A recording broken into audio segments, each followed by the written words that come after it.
Salut YouTube!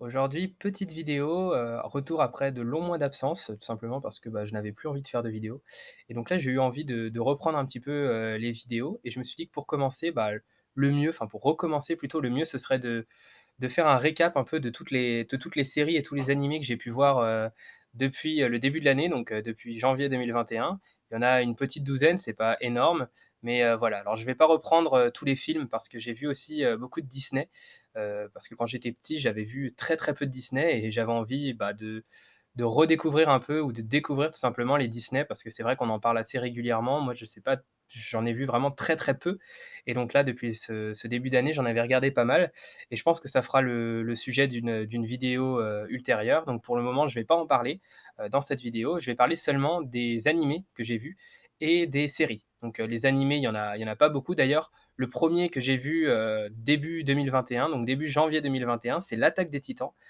qui était dispo sur Netflix depuis je crois, le début de cette année.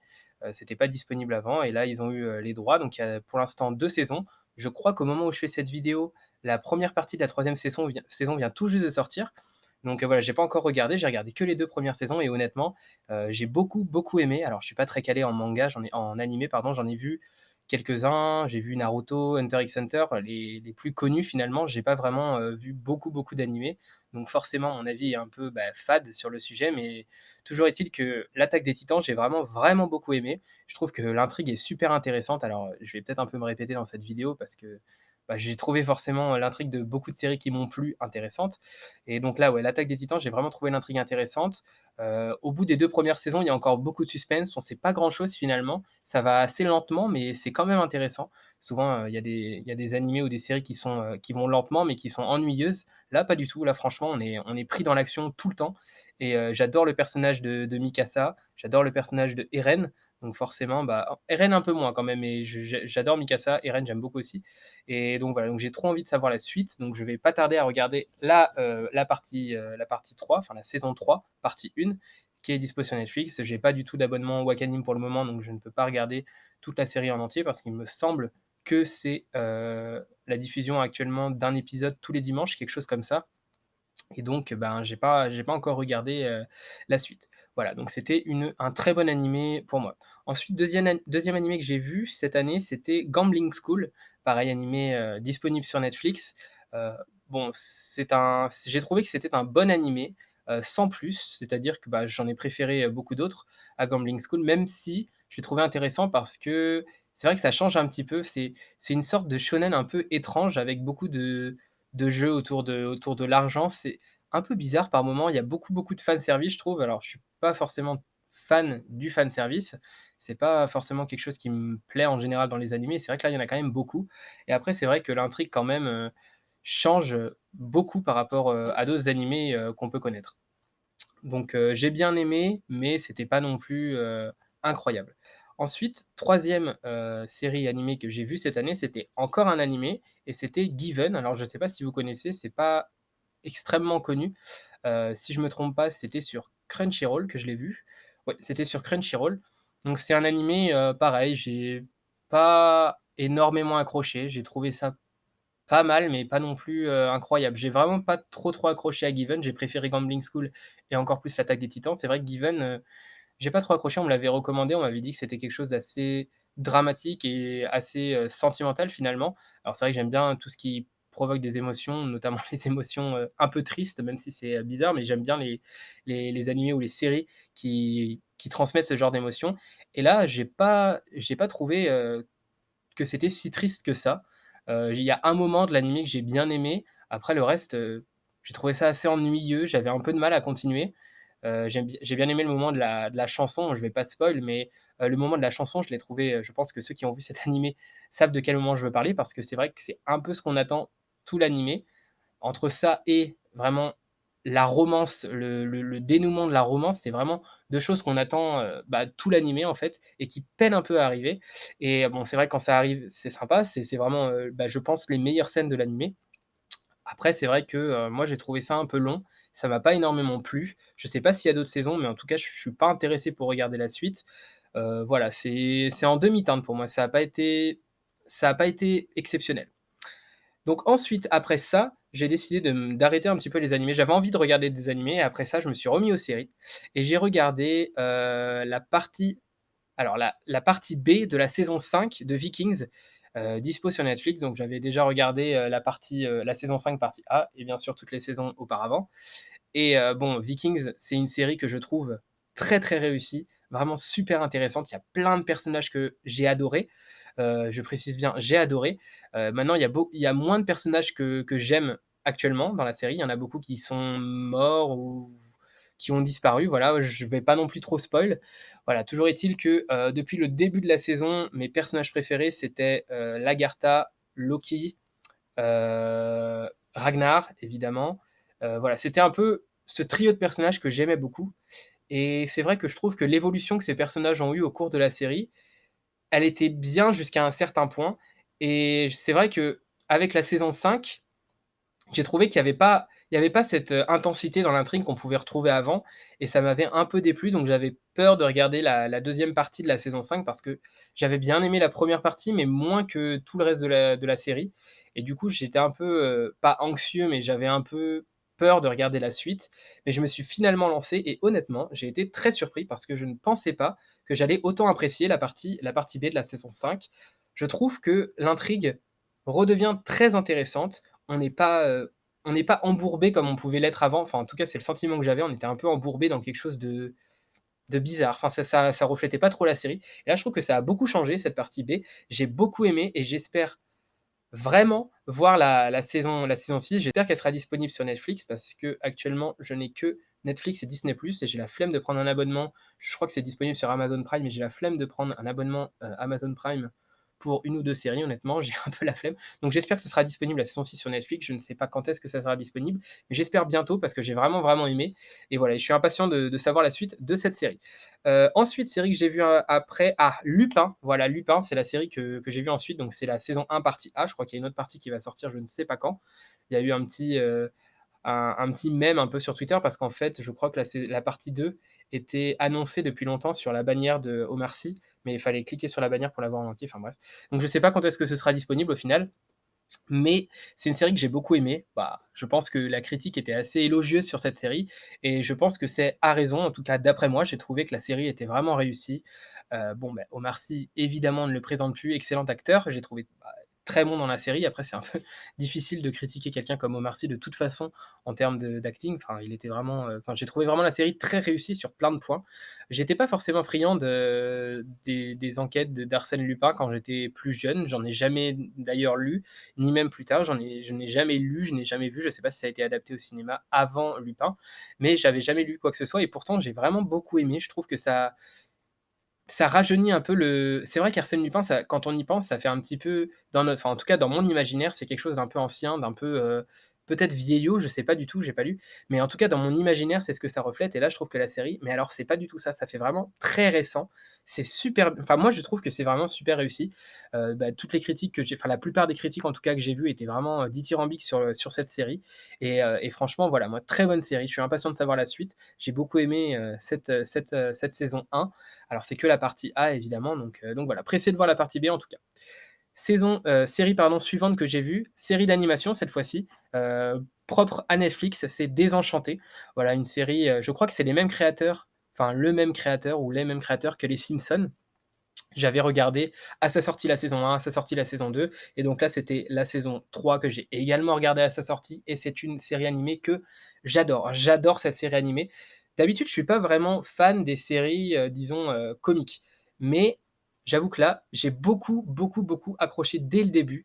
Le personnage de Elfo, je le trouve mais exceptionnel, je le trouve juste trop marrant, trop drôle. J'adore les scènes avec Elfo. C'est vrai que je me souviens plus comment elle s'appelle la princesse. On va dire la princesse, mais j'adore les scènes avec Elfo et la princesse. Je trouve qu'ils sont, je trouve vraiment les scènes géniales. J'aime bien aussi le personnage de Lucy, un petit peu moins, mais c'est vrai que moi je trouve que Elfo, c'est un comic relief exceptionnel dans la série. Je le trouve vraiment trop, trop bien et les intrigues de la série, je pensais que ça allait être un petit peu mou ou que ça allait peut-être ressembler aux Simpsons, mais alors pas du tout. Déjà, c'est une intrigue, qui se suit d'épisode en épisode. Je veux dire, c'est pas propre enfin, c'est pas un épisode, une intrigue, un autre épisode, une intrigue. Non, c'est vraiment une intrigue qui se suit sur toutes les saisons. Moi, je préfère ça. Enfin, Ça dépend de quelle série, mais de manière générale, je préfère les séries, qui ont une intrigue comme ça qui se suit, sur, de nombreux épisodes et là, donc pour l'instant sur 3 saisons. Je pense qu'il y aura une suite, mais voilà, c'est une série qui plaît plutôt pas mal, hein, plutôt populaire sur Netflix et je suis impatient de savoir la suite également. C'est vraiment une série, bah, comme vous avez pu le comprendre et comme je l'ai répété à maintes reprises, que j'adore, voilà. Ensuite, après ça, j'ai regardé une série également très populaire sur Netflix et je l'ai regardée, bah, justement parce que j'en avais entendu des très bonnes critiques. À la base, j'étais pas forcément parti pour la regarder, ça me branchait pas trop, mais c'est Bridgerton ou, La Chronique des Bridgerton ou quelque chose comme ça. Enfin, en anglais, en VO en tout cas, c'est Bridgerton et franchement cette série, pareil, j'ai vraiment, beh, beaucoup, beaucoup aimé, la série et je pensais pas du tout aimer, hein. Alors pourtant, c'est une période souvent les périodes comme ça, je pense que c'est peut-être 19e, je crois que c'est 19e, peut-être 18e, ça se passe vers dans ces années-là et généralement ça c'est, une période que, bah, j'aime beaucoup en série. J'aime beaucoup, tout ce qui est, l'univers des costumes. J'adore, les costumes comme ça dans les séries. Je trouve que ça donne un cachet particulier à la série et en général, j'aime bien. Là, je sais pas pourquoi j'étais pas plus motivé que ça à la regarder, mais quelques jours finalement après sa sortie, après en avoir entendu parler, des tas de fois, sur, Twitter, bah, je me suis dit que j'allais regarder finalement et puis, bah, j'ai pas été déçu, c'était vraiment super réussi je trouve et bah, pareil, impatient de savoir la suite. J'aime beaucoup les 2 personnages principaux, pareil, j'ai oublié, les noms des personnages. Voilà, assez ridicule, hein, de faire une vidéo et d'oublier le nom des personnages, mais bref. Les donc là, pareil, la Bridgerton, la princesse Bridgerton, enfin, celle qui est le plus mise en avant, j'ai adoré et puis, l'idylle amoureuse qu'elle a avec, l'autre personnage, c'est pareil, j'ai également oublié le prénom, mais voilà, j'ai adoré cette intrigue et je suis vraiment trop impatient de savoir la suite. Ensuite après ça, j'ai regardé quelque chose d'un petit peu moins, romantique puisque c'est Night Stalker, série Netflix, docu-série Netflix en fait, qui retrace en fait enfin pas qui retrace, mais qui, parle d'un tueur en série, le Night Stalker. Je crois que c'est Richard Ramirez, en tout cas son nom de famille c'est Ramirez, je ne sais plus trop son prénom. Je dis peut-être une connerie en disant Richard, je sais pas. Mais en tout cas c'est Ramirez. Voilà donc c'est, bon les docu-séries Netflix, c'est vrai que en général, on en entend assez peu parler, ils en font assez peu la pub, mais je les trouve quasiment toutes très, très réussies. Je les trouve vraiment super. Je trouve que les reportages Netflix, enfin reportages documentaires Netflix de ce style-là sont vraiment très souvent très réussis Night Stalker n'est pas une exception à la règle, c'est également très réussi. On sent, c'est pendant que je regardais cette série, je sentais l'angoisse, chez moi. Enfin, en fait, c'est l'histoire de donc le Night Stalker, c'est un tueur en série qui tuait absolument tout le monde et n'importe qui. Il n'avait pas des fois, il y a des tueurs en série qui tuent juste certains types de personnes, voilà. Là, pas du tout, il tuait tout le monde, mais alors avec des modes opératoires complètement différents les uns des autres. Il s'infiltrait chez les gens, il rentrait chez les gens par des fenêtres ouvertes, des choses comme ça et en regardant la série, je vous assure que j'avais peur. Je sentais cette angoisse. Pourtant, je savais qu'il y avait pas ce risque-là. Enfin, il y a toujours une part de mais voilà, il y avait pas ce risque-là, il était pas plus fort en tout cas, mais j'avais quand même cette angoisse. Je trouve que la série transmet très bien cette angoisse. Alors d'habitude, j'aime pas les séries d'horreur, j'aime pas tout ce qui est horreur et tout, mais là, je trouve que la forme de suspense un peu angoissante de suspense angoissant qui était transmis dans cette série était vraiment super réussi et en tout cas, bah, j'ai beaucoup aimé. C'est pour ça que, à la suite de ça, j'ai décidé de regarder une autre, docu-série Netflix sur un autre tueur en série, super joyeux, L'Éventreur du Yorkshire. Alors là, c'est un peu plus gore, mais exactement pareil. J'ai le même avis que sur Night Stalker, peut-être un petit peu en dessous, j'ai quand même un peu préféré le Night Stalker, mais c'est vrai que L'Éventreur du Yorkshire était vraiment aussi une super série. Voilà, c'est série Netflix, pareil, docu-série Netflix à chaque fois de toute façon, je trouve que c'est très réussi. Donc Night Stalker et L'Éventreur du Yorkshire, j'ai regardé et j'ai vraiment beaucoup aimé. Voilà, de base, je suis pas forcément fan des intrigues policières. J'aime bien, mais c'est pas forcément un type de série que j'apprécie particulièrement et là, ces 2 séries, c'est vraiment, des séries que j'ai beaucoup aimées. Voilà, c'est un peu le cas pour beaucoup de séries d'ailleurs que je me rends compte que j'ai regardé sur ces 2 mois, janvier, février. C'est un peu le cas de beaucoup de séries que j'ai beaucoup aimées, bah, tant mieux, hein et donc voilà, donc L'Éventreur du Yorkshire et Night Stalker, bah, j'ai aimé. Ensuite, après ça, j'ai regardé une autre docu-série Netflix, il s'agissait de L'Art de l'espionnage. Voilà, alors pas du tout de promo autour de cette série, je ne crois même pas qu'elle était dans le calendrier Netflix, Il me semble pas l'avoir vu, mais en tout cas, voilà, c'est une autre docu-série Netflix, donc qui parle, comme son nom l'indique, de l'espionnage, et franchement, j'ai vraiment trouvé ça trop bien. Il raconte un petit peu «l'histoire» entre guillemets de l'espionnage, alors en grande partie, entre la Russie et les États-Unis, au en période de guerre froide. Voilà, c'est principalement de ça que ça parle, même s'il y a aussi d'autres genres de techniques d'espionnage un peu qui sont expliquées et c'est super, genre il y a plein de on apprend mais tellement de choses, tellement de façons d'espionner qui sont qu'on n'imagine même pas. Par exemple, dans la série, ils évoquent un moment la construction de l'ambassade américaine en Russie et en fait, la première construction de cette ambassade américaine en Russie a été faite par des travailleurs, russes, des ouvriers russes, en fait et l'ambassade était truffée de micros à l'intérieur des murs qui ont été, dissimulés pendant la construction. Du coup, ils ont dû détruire toute l'ambassade pour la reconstruire après avec uniquement des ouvriers en qui ils pouvaient avoir, pleinement confiance. Voilà, c'était une période un peu tendue, c'était la guerre froide, donc forcément, chaque camp essayait d'espionner l'autre, de la meilleure manière qu'il pouvait et donc voilà et j'ai trouvé ça enfin, pas à la fois drôle et à la fois très triste, en fait, de devoir entièrement déconstruire, détruire un bâtiment pour devoir le reconstruire à cause entre guillemets, de l'espionnage. Mais voilà, en tout cas, c'est une série qui nous apprend des tas de choses sur l'espionnage et j'ai vraiment, vraiment, apprécié cette série. On pourrait penser que c'est un peu ennuyeux ou quoi, mais pas vraiment. J'ai vraiment regardé les épisodes les uns après les autres et j'avais envie de regarder les autres, même si, il y a pas de suite, à proprement parler entre chaque épisode. C'est un épisode, une technique d'espionnage grosso modo, mais voilà, mais c'est vraiment j'ai trouvé ça super intéressant. Encore une docu-série Netflix qui n'est absolument pas pubée, enfin, il me semble pas l'avoir vue en tout cas, pubée, enfin, marketée, je sais pas comment on peut dire ça, mais pas j'en ai pas vu la promo en tout cas sur Twitter, mais je ne suis absolument pas du tout déçu d'avoir décidé de la regarder parce que je la trouve très réussie. Voilà. Donc, après ça, j'ai décidé de regarder une autre série Netflix. Ça, c'était très récent. Il me semble que c'était la deuxième partie de février. Il me semble que j'ai regardé ça. C'est Firefly Lane ou Toujours là pour toi. Donc Firefly Lane en VO, Toujours là pour toi en VF. Je ne sais pas pourquoi ils ont traduit ça de cette manière-là. Mais en tout cas, c'est une série que j'ai adorée également. Encore une fois, une autre série que j'ai beaucoup aimée. En fait, ça retrace l'histoire de 2 amies qui sont enfin de 2 femmes amies qui sont amies depuis l'adolescence. Elles se sont connues à l'adolescence. Il y en a une qui a déménagé, qui est venue emménager près de la deuxième personne et donc ils se sont liés d'amitié assez rapidement, même si de base, heu, il y a un peu tout qui les sépare, en fait. Elles sont vraiment très différentes, mais elles sont devenues amies assez rapidement, lors du déménagement de l'autre et voilà et donc du coup, on voit, l'intrigue en fait se passe, quand elles sont adultes et cette intrigue elle est ponctuée de plein de flashbacks au moment où ils étaient, adolescentes et je trouve que ça dynamise tellement la série, c'est vraiment super. On apprend à la fois sur le background de chaque personne, à la fois ça développe d'autres intrigues, c'est-à-dire qu'on a des intrigues dans les flashbacks et je trouve ça super intéressant. Ça permet de vraiment, ne pas voir passer la série en fait, c'est-à-dire qu'on la regarde et on voit vraiment pas le temps passer parce que, il y a l'intrigue principale et par moments, il y a des flashbacks qui sont liés à l'intrigue principale, mais qui développent l'intrigue passée et ça, je trouve que c'est super bien réalisé à ce niveau-là. Franchement, c'est top.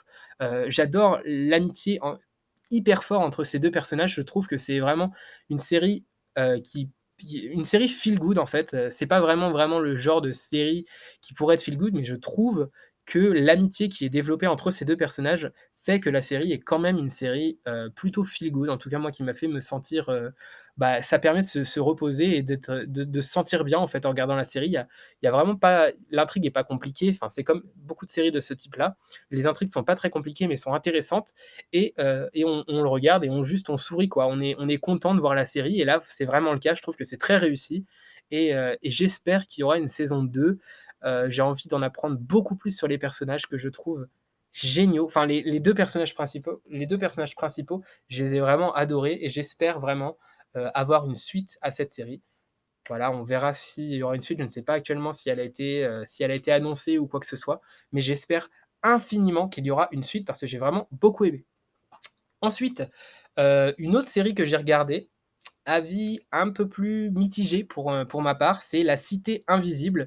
C'est une série, je crois, brésilienne, si je ne me trompe pas et ça parle en tout cas, ça parle du folklore brésilien, de tous les mythes et toutes les légendes brésiliennes. De ce côté-là, je trouve ça intéressant parce que J'y connais absolument rien en folklore brésilien, j'en ai jamais entendu parler, je n'ai jamais vu de série, je n'ai jamais lu de livre ou quoi que ce soit à ce sujet et en ça, je trouve vraiment que c'est hyper intéressant d'avoir une série sur ça. Donc quand j'ai vu ça, bah, je me suis lancé dans le visionnage de cette série, mais honnêtement, j'ai été plutôt déçu. Je trouve que l'intrigue est en tout cas, n'a pas marché avec moi. Je suis vraiment pas rentré dans la série, j'ai eu beaucoup de mal. 1re raison, c'est qu'il y a pas vraiment de personnages que j'apprécie.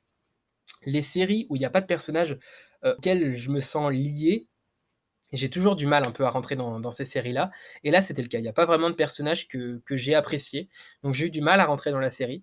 L'intrigue n'a pas vraiment marché sur moi. Il y a beaucoup de suspense, donc forcément, on continue quand même à regarder les épisodes, mais je trouve que l'intrigue peine à se développer. On sent que ça rame un peu, c'est un peu lent et on n'a pas vraiment de background des personnages là où ce serait super intéressant parce que c'est des légendes brésiliennes, donc on est toujours un peu perdu entre en fait, ça se passe dans la réalité et c'est des personnages issus des légendes. Donc c'est-à-dire qu'il y a par exemple, il y a une sirène, il y a un homme loup ou un homme voilà, enfin il y a un homme loup, il y a des personnages qui peuvent se transformer et ça parle de cité invisible. Au final, je ne sais même enfin, je ne vois pas pourquoi ça s'appelle comme ça. En fait, je ne vois moi je pensais qu'il allait avoir, un peuple caché quelque part. C'est en effet, c'est le cas, spoiler, c'est le cas. Il y a un peuple caché quelque part, mais c'est d'une façon qui est évoqué assez bizarrement dans la série et je trouve que l'intrigue autour de ça est pas forcément très intéressante, voilà. En tout cas, c'est mon avis. Je suis pas vraiment rentré dans la série, je n'ai pas réussi et donc c'est une série qui m'a plu plutôt moyennement. Je ne sais pas si je regarderai la saison 2. D'ailleurs je ne sais même pas s'il y en aura une, mais c'est une série que je n'ai pas plus appréciée que ça, malheureusement, voilà. Il en faut bien quelques-unes, hein, j'en ai aimé la plupart de celles que j'ai regardées, mais ce n'est pas le cas pour La Cité invisible, malheureusement. Et donc ensuite, donc dernière série de cette liste, donc c'est la dernière série que j'ai regardée en date. Je suis actuellement en train de regarder, Homeland. D'ailleurs, je pense que je ferai une vidéo sur les 4 premières saisons. Voilà, c'est une série un peu longue, hein, Homeland, donc j'ai pas encore terminé. Donc la dernière série avant Homeland, du coup, que j'avais regardée, c'était La disparue du Cecil Hotel, encore une docu-série Netflix. Un peu dans le même style que Night Stalker et L'Éventreur du Yorkshire, sauf que ça parle pas vraiment d'un tueur en série cette fois-ci, mais ça parle d'une jeune étudiante qui s'est rendue au Cecil Hotel, donc aux États-Unis, pour passer des vacances et finalement elle a disparu. La seule chose que l'on a retrouvée d'elle, en tout cas les derniers instants qu'on a pu voir d'elle, c'est sur une caméra de vidéosurveillance dans un ascenseur où elle fait des choses assez étranges. Elle a l'air un peu pas droguée, mais elle a l'air un peu étrange. Elle est vraiment très étrange. Je crois que la vidéo en question est disponible sur YouTube actuellement. Elle est vraiment très, très étrange et c'est tout ce qu'on avait d'elle. Donc, s'ensuit toute une enquête policière pour essayer de découvrir ce qui lui est arrivé. Il faut savoir notamment que le Cecil Hotel est un hôtel qui a assez mauvaise réputation puisqu'il se trouve dans un mauvais quartier, on va dire, des États-Unis et du coup, voilà, il a une assez mauvaise réputation pour des tas de sujets. Il y a des tueurs en sé enfin, en fait, je crois, enfin, si j'ai bien compris, qu'il y a une partie du Cecil Hotel qui doit être, entre guillemets, «réservée» pour, des personnes qui n'ont pas forcément l'argent, pour se loger, pour les sans-abri qui habitent autour et du coup, il y a beaucoup de gens qui sont tout juste relâchés de prison, qui vont loger là-dedans. On leur demande rien, finalement, ils ont le droit. Donc, voilà, donc il y a du trafic de drogue, il y a des personnes, des tueurs en série qui résident là-dedans. D'ailleurs, c'est un hôtel dans lequel a résidé, Ramirez, le Night Stalker. Donc il y a un lien entre les 2 affaires, entre guillemets et donc voilà et donc on ne sait pas du tout ce qui a pu arriver à cette jeune fille. Voilà, elle est on ne sait pas du tout, on ne sait même pas si elle est morte ou quoi que ce soit et du coup, il y a toute l'enquête et là, la série «montre» entre guillemets, enfin non, montre vraiment l'enquête autour de cette série, autour de cet hôtel, de cette disparition pour savoir ce qui est arrivé donc à cette jeune fille. Franchement, j'ai beaucoup aimé, j'ai trouvé que c'était, pareil, un suspense super prenant. On a toujours envie de savoir la suite et voilà et c'est tout je trouve que c'est vraiment dans la trempe des autres docu-séries Netflix, c'est très réussi, c'est un reportage extrêmement bien mené, l'enquête est super intéressante et c'est toujours amené d'une façon où on a envie de savoir la suite. C'est vraiment je sais pas vraiment la «recette secrète» entre guillemets de Netflix, mais je trouve que pour leurs docu-séries, sur des enquêtes policières, elles sont toujours vraiment, vraiment bien, bien faite parce qu'on a vraiment tout le temps envie de savoir la suite. C'est vraiment super bien tourné, super intéressante. Alors que, pourtant je ne suis pas le public de base, c'est-à-dire que c'est pas un genre que j'aime bien, mais je trouve que toutes leurs docu-séries, sur ce sujet sont super bien traitées et La disparue du Cecil Hotel n'est pas non plus une exception à la règle. C'est une réussite pour moi, je trouve que c'est une super série. Je vous la conseille. Pareil, très angoissant, très, très, très angoissant.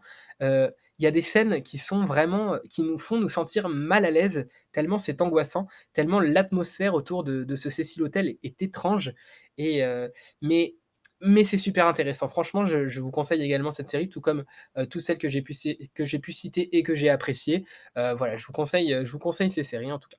Bon, beh bien voilà, j'ai fait le tour des 13, il me semble 13, 12 ou 13 séries que j'ai regardées depuis ce début d'année. Donc voilà, donc j'espère que ça vous a plu. En tout cas, si vous avez des suggestions de séries à regarder, je suis tout à fait preneur. Je suis toujours preneur des suggestions de séries à regarder, peu importe le sujet, peu importe, peu importe le sujet, vraiment j'aime bien m'ouvrir à d'autres genres que que ceux que je préfère en tout cas. J'aime bien regarder, de tout genre de séries et donc voilà. Si jamais vous avez, un avis différent que moi ou le même avis que moi, sur certaines séries que j'ai pu parler, dans cette vidéo, bah, n'hésitez pas à m'en faire part dans les commentaires et puis voilà. Donc, bah, on se retrouve, bientôt pour une prochaine vidéo, en tout cas j'espère. Normalement il y a pas de souci et puis, bah, d'ici là, je vous dis à bientôt. Salut!